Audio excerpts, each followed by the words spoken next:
Welcome to the Common Man Football Show. My name is James Cobern, and today's episode we're going to be talking about NFL Draft Bust Analytics again, specifically about Blaine Gabbert. That's right, Blaine Gabbert. We're going to get into some quarterbacks because every single year NFL teams draft NFL players in the top 10, the top 20 even, the first round, whatever, and sometimes they miss. And sometimes analytics gives you a clear picture as to why they missed. Because again, analytics is not necessarily the best at picking out every single good player, but it is very good at finding the bad ones. So that's what we're going to go over. We're going to go over Blaine Gabbert in terms of analytics. In terms of the terms that you should be familiar with, high school production. The high school production score specifically is where you take the touchdown to interception ratio, the completion percentage of a quarterback in high school, and you compare it to all of their peers since the 2004 recruiting class. So that is essentially what that data point is, and it's over 6,000 plus performances in the sample. So it's a very sizable sample in terms of high school production. We're also going to look at the FBS stat score. The FBS stat score takes into account touchdown to interception ratio, completion percentage, and strength of schedule. So it basically looks at how good they are in terms of touchdown to interception ratio compared to their peers at the FBS level, their completion percentage, and then their strength of schedule. All this stuff is derived from College Football Reference. If you're curious about the strength of schedule and how that's formulated, but the basic point is strength of schedule is added because it gives a clear idea of how good they are for the strength of schedule. You could have a quarterback who plays against poor competition and has a really good stats, because if you're playing kind of competition and you have amazing stats, that's what most people say. But there is some truth to the fact that you do need to have some sort of weight to the competition a quarterback plays, and that's where strength of schedule comes in. So we're going to look at that information as well, and we're also going to look at what his NFL careers look like so far. Because obviously he's not had the best NFL career ever, and even his 49er year was a bit overrated as well. And I know that there was sort of a thing about him having a resurgence or whatever, but even his sort of comeback year, if you will, in 2015 was a bit overblown in terms of how good he really was. But the bottom line is we're going to look at all that stuff. We're going to look at all that sort of information and then come to sort of a conclusion about what can we learn from Blaine Gabbert, what can we learn from him so we don't make the same mistake twice. And that is the big sort of goal with these draft bust analytics videos is to not make the same mistake twice, because NFL teams just seem to do it over and over again. Most NFL teams seem to make the same mistakes over and over again, and people... kind of it bugs them that this keeps happening. But with all that stuff out of the way, let's get to Blaine Gabbert in terms of what he looked like in high school, what he looked like in college, and of course what he looks like in the NFL right now. So starting with Blaine Gabbert, when it comes to his high school and FBS production scores, his high school production score was a 51.78 out of 100.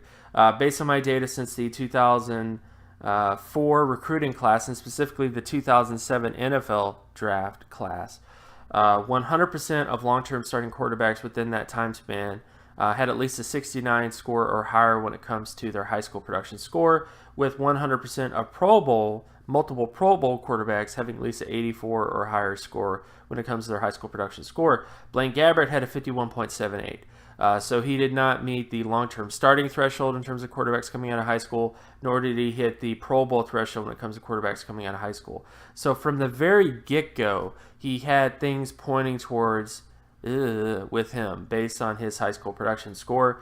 Let me get to his FBS stat score. Based on his FBS stat score, he had a 74.31 out of 100.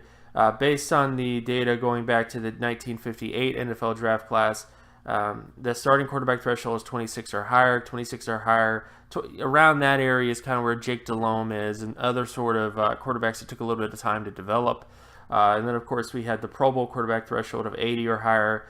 The majority of Pro Bowl quarterbacks hit at least an 80 or higher in terms of their FBS stat score. The quarterbacks who did not hit that 80 or higher score were Drew Bledsoe, Brett Favre, and Matt Hasselbeck.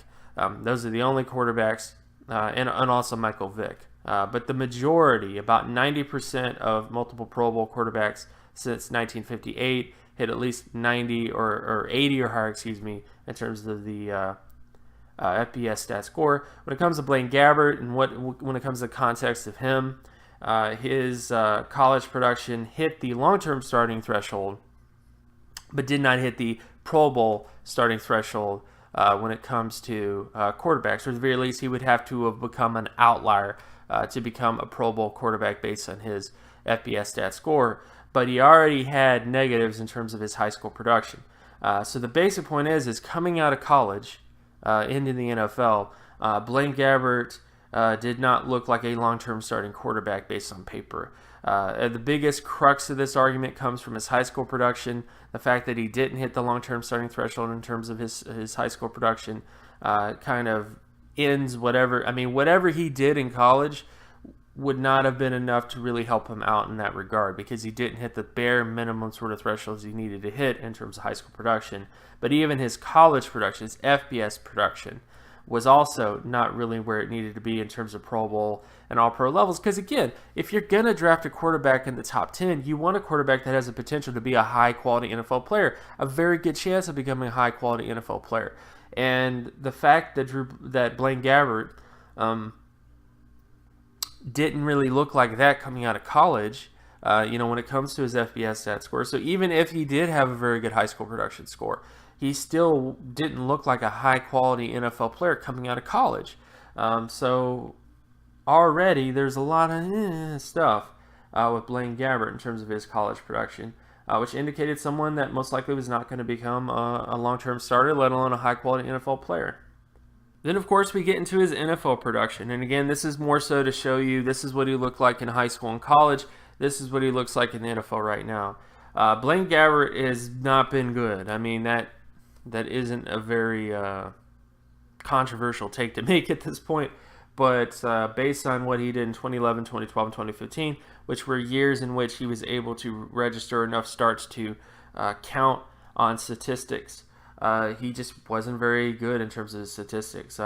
He was basically, the only year that he actually had sort of above average to average statistics was in 2015 on the San Francisco 49ers. And even that year, if you just look at it, was just not that amazing. And when you actually look at his production, when it comes to, and again, this data right here is in terms of 90 percentile or higher wins, 80 percentile or higher wins, and 50 percentile or higher wins. 50 percentile or higher wins, just to make sense in your mind of what that means, we're talking about teams that are 8-8. So teams that are basically 500, average win teams. 80 or higher is teams that are about 12 wins, 11 wins, around there. Usually these are teams that are division winners or they end up in the playoffs. And then 90 percentile or higher wins are teams that are typically getting first round byes, 13 wins, 14 wins, 15 wins, stuff like that. 16 wins, of course, if they go undefeated. So for the most part, this is what the average is in terms of production, in terms of what their touchdown to interception ratio score was, their completion percentage, yards per attempt, just yards per attempt, quarterback rating, how many wins they usually have, which is obvious, and then of course the third down percentage and the point differential, which is how many points they forced to how many points they allowed. And this all goes back to the 2002 NFL season. And based on this data, if you look at Blaine Gabbert, he has not had an above-average season when it comes to 50 percentile higher win quarterbacks, 80 percentile higher win quarterbacks, or 90 percentile high or higher quarterbacks. And not only that, his third down percentage conversion rate has just been dreadful. I mean, taking away the fact that in 2015 he had at least average completion percentage, a little bit above average in terms of that, and yards per attempt and adjusted yards per attempt and quarterback rating, that is technically his best season as a professional. But even in his best season, he still had a 5.01% third down completion percentage. And again, based on the 50 percentile higher wins, 80 percentile higher wins, and 90 percentile higher wins, your third down percentage needs to be much higher, significantly higher, to be a quarterback who's going to win 8, who's going to get to 8-8, who's going to get to 10 wins, 11 wins, 12 wins, etc., 15 wins, you name it. So by any measure, that you look at Blaine Gabbert in his NFL career, he's just been below average, especially when it comes to the statistics that he needs to be in to win games, And I think the bottom line is when it comes to Blaine Gabbert is even when he is better than what he was, because what he was as a Jaguar is probably one of the worst quarterbacks, in a single season, in terms of 2011, and got a little bit better in 2012, and then of course had a sort of, a better season in 2015. But I think a lot of that stuff is really overblown. He's not really gotten much better than what he was, and I know that there's lots of people that are trying to sell you on Blaine Gabbert and trying to get you to go, oh, well, he's better now, but he's not really better. He's pretty much the same sort of quarterback who just had a little bit better stats one season in 2015. So the bottom line is he just has not really been a very good NFL quarterback up to this point, and there's not a lot else you can say. It's just not been a very good career for an NFL quarterback. So in conclusion with Blaine Gabbert, I think the biggest thing that we can learn, or the biggest thing that you should take away from what I just presented to you, is you should be paying attention to all of the information. You should be paying attention to the high school production score. You should be paying attention to the FBS stat score. Because again, even if Blaine Gabbert had a good high school production score, his college production just wasn't high. It wasn't high enough or indicative of a high quality NFL player. Because the majority of the high-quality NFL players have at least high-quality quarterback play at the college level.